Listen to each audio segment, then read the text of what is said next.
দেখেছেন ময়না তদন্ত কিংবা হাসপাতালের সনদের কারণে কিভাবে পাল্টে যায় মামলার গতি প্রকৃতি। এইসব মামলাগুলো আমি সাধারণত রাষ্ট্রপক্ষে কাজ করি, মানে ভিকটিমের পক্ষে, তো বেশিরভাগ ক্ষেত্রে হেরে যাই আমরা। হেরে যাওয়ার পিছনে একটা অনেক বড় কারণ হচ্ছে এইসব ক্ষেত্রে যেসব মেডিকেল সার্টিফিকেটগুলো লাগে সেগুলো হচ্ছে আমরা সঠিক পাই না।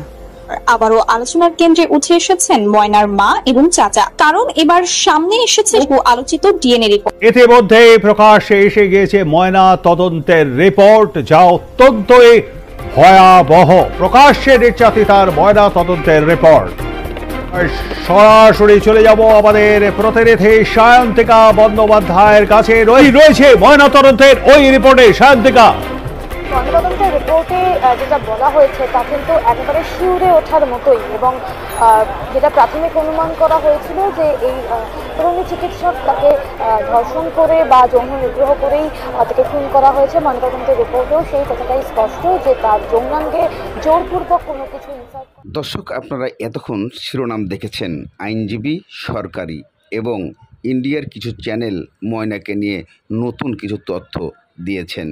তারাও এই ডিএনএ টেস্ট নিয়ে অবাক হয়ে গেছেন, কারণ ময়নাকে নিয়ে যখন ইন্ডিয়ার বুকেও একটি সংবাদ প্রচার হয় তখন বুঝতে হবে কতটা গুরুত্বপূর্ণ হতে চলেছে এই ভিডিওটা।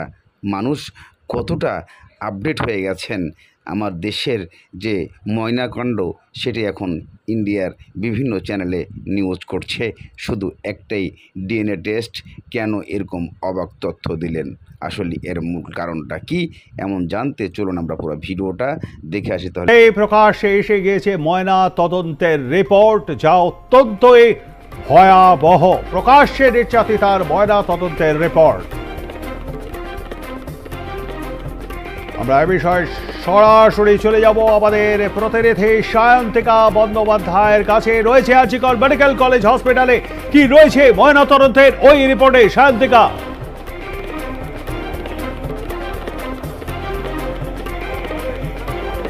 ময়নাতদন্তের রিপোর্টে যেটা বলা হয়েছে তা কিন্তু একেবারে শিউরে ওঠার মতোই, এবং যেটা প্রাথমিক অনুমান করা হয়েছিল যে এই তরুণী চিকিৎসক তাকে ধর্ষণ করে বা যৌন নিগ্রহ করেই তাকে খুন করা হয়েছে। ময়নাতদন্তের রিপোর্টেও সেই কথাটাই স্পষ্ট যে তার যৌনাঙ্গে জোরপূর্বক কোনো কিছু ইনসার্ট করানো হয়েছিল, এই বিষয়টি কিন্তু একেবারেই উল্লেখ করা রয়েছে। এবং ময়নাতদন্তের রিপোর্ট থেকে জানা যাচ্ছে যে ওই চিকিৎসকের শরীরে কমপক্ষে 24 থেকে 25টি শুধুমাত্র আঘাত বা কামড়ের চিহ্ন ছিল, এবং তার মাথা থেকে পা পর্যন্ত মানে কার্যত গোটা শরীরটাই কিন্তু আঘাতে আঘাতে ভরা ছিল। ময়নাতদন্তের রিপোর্টে আরও যেটা বলা হয়েছে যে শ্বাসরোধ করেই খুন করানো হয়েছিল। এর পাশাপাশি পিএম রিপোর্ট আরও যেটা বলছে যে তার মাথা, গাল, ঠোঁট, নাক, চিবুক, বাঁ হাত বা কাঁধ, হাঁটু, গোড়ালি এবং অবশ্যই তার যে যৌনাঙ্গ সেখানে কিন্তু প্রচুর ক্ষতচিহ্ন মিলেছে, অনেক ব্লিডিং হয়েছে তার। এর পাশাপাশি আরও যেটা বলা হয়েছে যে তার যে ফুসফুস, সেই ফুসফুসে কিন্তু রক্ত জমাট বেঁধে গিয়েছিল, অর্থাৎ ব্লাড যেটা সেটা হ্যামারেজ হয়ে গিয়েছিল। এর পাশাপাশি আরও বলা হয়েছে যে একটা যে বিতর্কের জায়গা তৈরি হয়েছিল যে এই চিকিৎসকের শরীর থেকে 150 গ্রাম সিমেন্ট পাওয়া গিয়েছে, কিন্তু ময়নাতদন্তের রিপোর্টে সেরকম কোনো কিছু বলা হয়নি, কারণ 150 গ্রাম সিমেন্ট যদি কোনো নারীর শরীর থেকে যদি উদ্ধার হয় সেক্ষেত্রে আরও এটা কিন্তু একজনের কাজ হতে পারে না, এমনটাই কিন্তু বলা হয়েছে। এবং ময়নাতদন্তের রিপোর্টেও এখনো পর্যন্ত এই 150 গ্রাম সিমেন্টের কোনো উল্লেখ করা হয়নি। এর পাশাপাশি আরও যেটা বলা হয়েছে যে মেয়েটির দেহ যখন উদ্ধার হয়েছিল, যবে থেকে এই আর্যিকরের ঘটনা চলছে তবে থেকে কিন্তু বারবার করে বলা হয়েছে তার একাধিক হাড় ভেঙে গিয়েছে, কিন্তু ময়নাতদন্তের রিপোর্ট বলছে যে একাধিক হাড় নয়, তবে কয়েকটি হাড় ভাঙা। এর পাশাপাশি ময়নাতদন্তের রিপোর্টে আরও স্পষ্টভাবে বলা হয়েছে যে মেয়েটির 2 গালে একাধিক ক্ষতচিহ্ন রয়েছে, এবং ময়নাতদন্তের রিপোর্টেও সেই ক্ষতচিহ্নের যে পরিমাপ সেটাও স্পষ্ট করে দেওয়া হয়েছে। সেই পরিমাপগুলো যদি একটু জানাই প্রবৃত্ত, তাহলে কিন্তু আরও এই মেয়েটিকে যে ঠিক কী পাশবিক নির্যাতন সহ্য করতে হয়েছে সেটা আরেকটু স্পষ্ট হবে। বলা হয়েছে যে কোনোটির ক্ষত দৈর্ঘ্যে 0.3 ইঞ্চি, প্রস্থে 0.1 ইঞ্চি। নিচের ঠোঁটের মাঝখানে একটি ক্ষতচিহ্ন রয়েছে যার দৈর্ঘ্য 1 ইঞ্চি এবং প্রস্থ 0.4 ইঞ্চি। নাকের বাঁদিকে যে ক্ষতচিহ্ন রয়েছে তার দৈর্ঘ্য 0.3 ইঞ্চি এবং প্রস্থ 0.1 ইঞ্চি। এর পাশাপাশি বলা হয়েছে যে বাঁ কাঁধের ওপর একটি ক্ষতচিহ্ন রয়েছে, যার দৈর্ঘ্য কিন্তু একেবারেই 2 ইঞ্চি। এর পাশাপাশি আরো যেটা বলা হয়েছে যে তার যে কটিলেজ সেটাও কিন্তু ভাঙা, অর্থাৎ পাশবিক নির্যাতন যেটা এই আরজিকর কাণ্ড, আরজিকরের নির্যাতিতার দেহ উদ্ধার হওয়ার পর থেকে বারবার করে বলা হয়েছে অত্যন্ত পাশবিক নির্যাতন তাকে সহ্য করতে হয়েছে, এবং এই ময়নাতদন্তের রিপোর্টও সেটাই স্পষ্ট করে জানাচ্ছে। এর পাশাপাশি ফরেন্সিক যে রিপোর্ট, সেই রিপোর্টটাও যদি সামনে আসে তখন কিন্তু আরও বিস্তারিতভাবে জানা যাবে, কিন্তু একথা কার্যত অস্বীকার করার জায়গা নেই, শিউরে ওঠার মতোই একটা রিপোর্ট। এবং এর আগে যে ইনকোয়েস্ট রিপোর্ট যেটাতেও কিন্তু জানা গিয়েছিল যে একাধিক তার শরীরে ক্ষতচিহ্ন রয়েছে, কিন্তু এই যে প্রত্যেকটা ক্ষতচিহ্নের দৈর্ঘ্য প্রস্থের এই যে মাপটা, সেই মাপটা কিন্তু একেবারেই অত্যন্ত ভয়ানক একটা বিষয়। সেই জায়গায় দাঁড়িয়ে এই ময়নাতদন্ত ময়নার ঘটনার এতদিন হয়ে গেল কিন্তু এটার কোনো সুরাহা হচ্ছে না, কোনো সমাধান হচ্ছে না। কে ঘটিয়েছে এই ঘটনা সেটাও কিন্তু এখনো প্রকাশ হচ্ছে না।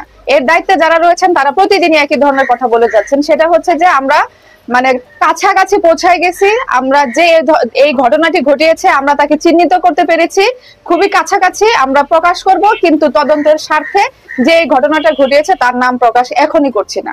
এটা তো আসলে আপনারা অনেকদিন থেকে বলে যাচ্ছেন। আসলেই আমরা তো আরো যারা আছি, আমরা যারা দেশের মানুষ আছি, তারা সবাই বলা বলি করতেছে যে এত দিন কেন লাগে, এত দিন কেন লাগবে। আমরা সবাই অপেক্ষায় আছি, সত্যি আমরা সবাই অপেক্ষায় আছি সেই মানুষটার চেহারা দেখার জন্য, যে কে এই ধরনের কাজ করেছে তার চেহারাটা একবার দেখতে চাই। সে কি মানুষের মতো দেখতে? তার কি হাত পা কান নাক চোখ আছে? সে যদি মানুষের মতো দেখতে হয়ে থাকে সে ধরনের কাজ কিভাবে করেছে এটাই আমরা জানতে চাই। আরো দেখুন, অনেকে বলা বলি করছে যে ময়নার মা এবং চাচাকে কেন নেওয়া হচ্ছে না, হুজুরদেরকে নেওয়া হলো, ময়নার মা এবং চাচাকে কেন নেওয়া হচ্ছে না। এখন এটা যদি আমরা হাজার হাজার লক্ষ লক্ষ মানুষই বলি সেটা কিন্তু হবে না। এটা যদি বিচার বিভাগ বা যারা মুয়াজ্জিন এবং ইমামকে ধরে নিয়ে গেছে তারা যদি ধরে না নেয় তাহলে তো আসলে আমরা হাজারবার বলেও লাভ নাই, কারণ তারা যেটা করছে তারা তো বুঝে শুনেই করছে, তাই না? আমরা এখানে বলে তো লাভ না, আমরা দূর থেকে বলছি বা আমরা সন্দেহ করে বলছি বা ধারণা করে বলছি, কিন্তু আসলে যারা এটার কাজে জড়িত, যারা এটা নিয়ে কাজ করছেন, তারা আসলে কি করলে ভালো হবে কি না করলে ভালো হবে সেটা আসলে সব থেকে ভালো বলতে পারবেন। আর ওই যে অনেকে বলা বলি করছেন ময়নার মার চোখে পানি নাই, ময়নার বাবা চুল রং করছে, তার মেয়ে চলে গেছে, সে কেন এইভাবে চুল রং করে ক্যামেরার সামনে আসতেছে, তার জন্যই আসলে প্রকৃত যে ঘটনা ঘটিয়েছে তাকে খুঁজে পাওয়া যাচ্ছে না। এটা আসলে আমরা হাজার বলেও লাভ নাই। দেখা যাচ্ছে এই যে আমরা যে কথা বলি এটা তো অনেক মতবিরোধ তৈরি হয়, এবং অনেকে বলে যে আপনি না জেনে কেন বলতেছেন, অনেকে বলতেছে যে আপনি কেন অমুকরে বাঁচানোর জন্য বলতেছেন, তমুকরে বাঁচানোর জন্য বলতেছেন। আসলে এখানে বাঁচানোর কিছু না, এখানে পক্ষ বিপক্ষেরও কথা না, ঠিক আছে? আমাদের কথা হচ্ছে যে অপরাধী সে যেন চিহ্নিত হয়। কারণ দেখুন, এখন যদি তার মা যদি যে এটার পিছনে দায়ী সেটা হলে কি আমরা খুশি হব? না। আবার হুজুর রায়ের পিছনে দেয় সেটা হলে কি আমরা খুশি হব? না। আমরা কিছুতেই খুশি হব না যতক্ষণ না পর্যন্ত যে এই ঘটনা ঘটেছে তাকে চিহ্নিত করা যায়। যে ঘটনা ঘটেছে আমরা তাকে দেখতে চাই। আসল উদ্দেশ্য হচ্ছে আমাদের এটা। কারোর সাথে আমাদের এমন শত্রুতা নাই যে আমরা বলা বলিতে প্রমাণ হয়ে যাবে সে আসলে এই ঘটনাটা ঘটিয়েছে, এটাই হচ্ছে কথা। সো আপনারা একটু আর এই যে যারা ভিডিও দেখেন তারা দেখা যায় যে ক্যাপশন দেখেই উল্টাপাল্টা কমেন্ট করে তারপরে চলে যান। আপনারা পুরো ভিডিওটি দেখুন, পুরো ভিডিওটি দেখে তারপরে কমেন্ট করুন। এখানে যদি কেউ চিহ্নিতই হইতো তাহলে তো সবার মুখে মুখে সেটা প্রকাশ হয়ে যেত। এখানে তো সবাই ধারণা করে সন্দেহ করে বলা হচ্ছে। আর যারা তদন্তের দায়িত্বে আছে, যারা বিচারের দায়িত্বে আছে, তাদেরকে সুষ্ঠুভাবে কাজটা করতে দেন, ঠিক আছে? আর আমরা যেটা বলি অমুক জায়গায় নিউজ ছড়াইছে, তমুক জায়গায় নিউজ ছড়াইছে, সেটা নিয়ে সারে আমরা বলি যে হ্যাঁ অমুক নিউজ এটা বলতেছে, তমুক নিউজ এটা বলতেছে। তো এটা হচ্ছে আসলে মূল কাহিনী। তবে এই যে আপনারা যে এতদিন থেকে বলতেছেন প্রায় চিহ্নিত, এটা আমরা আসলে শুনতে চাচ্ছি না। প্রায় চিহ্নিত না বলে আপনারা চিহ্নিত মানুষটাকে তাড়াতাড়ি আমাদের সামনে নিয়ে আসুন, সেটাই হচ্ছে কথা। যেন পরবর্তীতে এই ধরনের ঘটনা না ঘটে। আমরা এমন একটা এটার ব্যবস্থা চাই, এমন শাস্তি চাই যে এই ঘটনা ঘটিয়েছে তার যেন। দর্শক, এতক্ষণ শুনছিলেন আপনারা সেই ময়না হত্যার মামলার মূল যে কাহিনীগুলা, বাংলাদেশের সরকারি আইনজীবী এবং ইন্ডিয়ার একটি চ্যানেলের নিউজ শুনছিলেন।